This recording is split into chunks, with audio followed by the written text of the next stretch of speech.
Has anyone missed me doing a rant? Because I read The Ballad of Songbirds and Snakes, such a stupid title, in 2021. I wanted to give you guys a bit of context before I started ranting about this new movie that just came out. Hunger Games is what my dad likes to call my Harry Potter rebound, because Harry Potter and the Deathly Hallows Part 2 came out in July 2011. I just know that off the top of my head, don't ask. And I immediately turned to the Hunger Games books. I think it was maybe 2 years after or something. I think Hunger Games was in 2012, if I'm not mistaken. A lot of kids at my school were reading those books. And so I hopped on the train. I read that first book. And then my dad, God bless you, Baba, took me to see the first Hunger Games film in theaters. And my dad kept calling it a Harry Potter rebound. He would say, "You are missing Harry Potter and you're trying to fill a void, so Hunger Games will do that for you." So if you guys are wondering how my feelings are about the Hunger Games films, I love them all. I really do. Jennifer Lawrence, superstar. Josh Hutcherson, superstar. Gale, we don't talk about him. Just general stuff, really. But I am very invested in the Hunger Games world. And The Ballad of Songbirds and Snakes, the book, I really enjoyed. The movie, I thought was really great. But I did want to rant about it. So if you are watching this video and you haven't seen the movie and you intend to, click off this video. I'm being totally honest. If you want to know if you should go or not, I definitely think you should go. Do you need to watch the Hunger Games movies to understand it? Not at all. It's a prequel, and it's a really good prequel at that. But the reason I wanted to rant about it, and again, here we go. If you haven't seen the movie and haven't read the book, do not watch ahead. There are a lot of differences between the movie and the book, and I think the choices that were made were really interesting, because when I read this book, I remember thinking, man, Snow was always a villain. He was always a really horrible person. Now watching this movie, maybe because I have an affinity for Anakin Skywalker, I felt so bad for Snow. You guys wouldn't believe. I was rooting for him so deeply, and that brings me to Tom Blythe. Who is this guy? Do you guys know who Tom Blythe is? If you do, please give me some information, because I love this man. Where did you come from? You're so talented, truly. Giving us a performance of a character where you can see hints of his villainous side, but you still empathize with him because you know exactly where he's coming from. This is his path in life, and he has to take control of it by any means necessary. And then in comes Rachel Zegler, who I loved Rachel Zegler in Shazam 2. I reviewed that movie. I found her really annoying after everything that happened on social media in regards to Snow White. I'm not even connected to Snow White. I've never seen Snow White. I didn't watch it when I was a kid. But I do have an affinity for people who pay respect to the thing that created them and this platform that they have. And I felt that Rachel wasn't necessarily doing that, and I didn't like a couple of the remarks she made. But regardless of that, I love her now. 'Cause, oh my goodness, is she the perfect Lucy Gray. As I was watching this movie and we were introduced to her in District 12, it felt like Lucy Gray from the book leaped off of the screen, and I adored it. I thought she was so wonderful in this role, not to mention her amazing singing voice.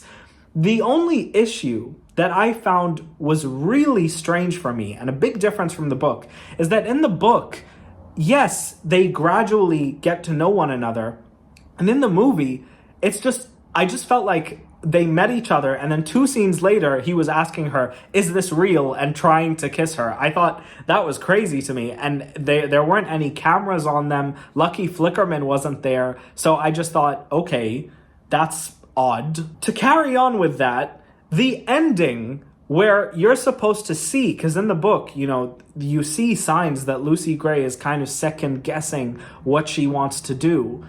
But in the movie, it's so sudden when he says, "Oh yeah, kill 3 people," and he's referring to his friend. I forgot his name. And Lucy Gray is just like, "Okay, well, I'm out. Bye." That didn't really work for me. That was so sudden, and I remember it not being sudden in the book. That's what I remember. But again, I read the book in 2021. It's been 2 years, and a lot has happened since then. House of the Dragon came out since then. So yeah, I don't think I'd remember it that much. But I do remember that wasn't the feeling I got. Also, when I read the book, I empathized a lot with Lucy Gray way more than Coriolanus. And so seeing this flip with this movie was really interesting. And now it makes me wonder, am I crazy? Did the movie do a good job of making you hate President Snow? Because I didn't hate him. He did some bad things, but every time he did, I would feel, well, he had no choice, just like when he unfortunately had to take out the president's daughter. Unfortunately. Look, yeah, people are gonna die. I'm not saying that that's okay. Of course not. But when that scene played out in the movie, I thought, oh man, he had no choice. You know what I mean? He had no choice.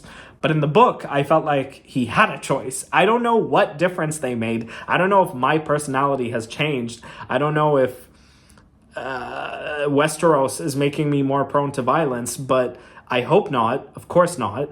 It's just very strange to me. Viola Davis.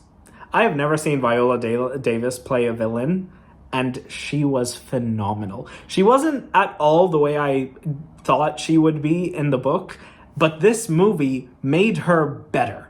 Her and Peter Dinklage, Tyrion Lannister, they are so strong in this film.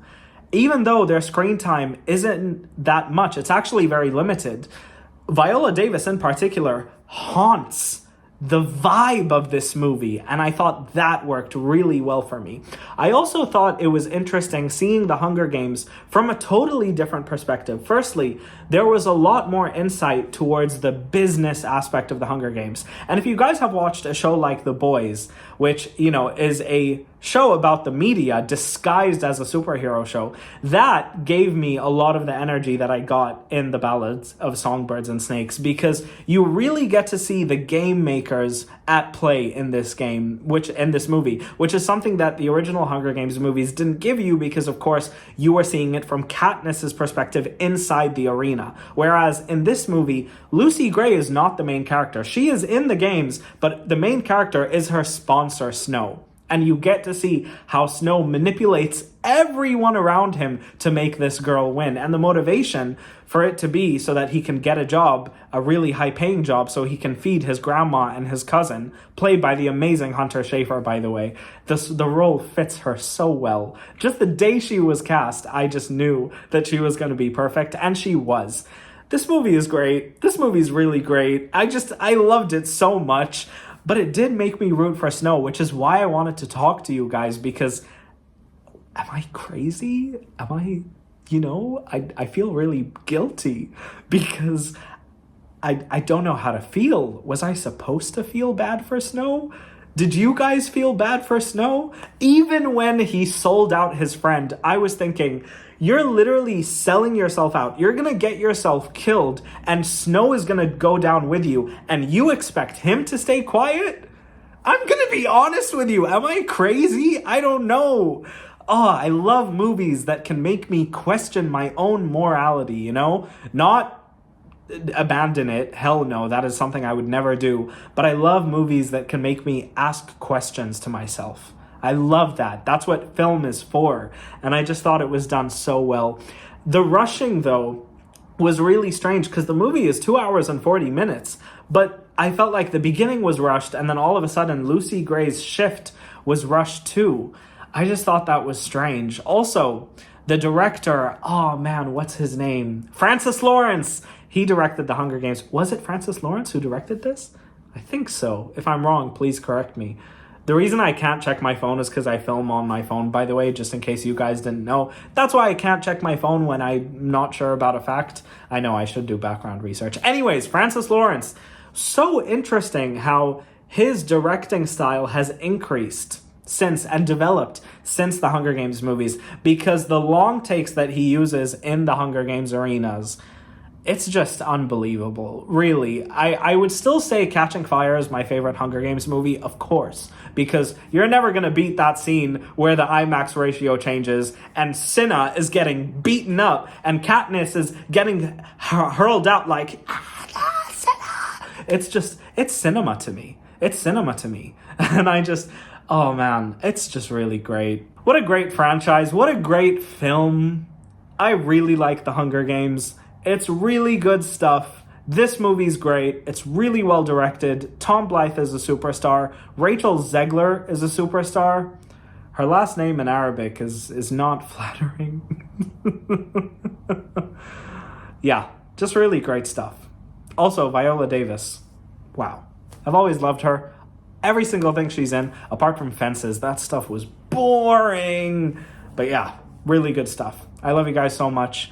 If you guys want to meet me, just come to the train. I love you guys so much, and I'll see you guys next time. I'm so sorry that this video is really unprofessional. I just wanted to talk about the Hunger Games the way I would talk about Hunger Games to my friends.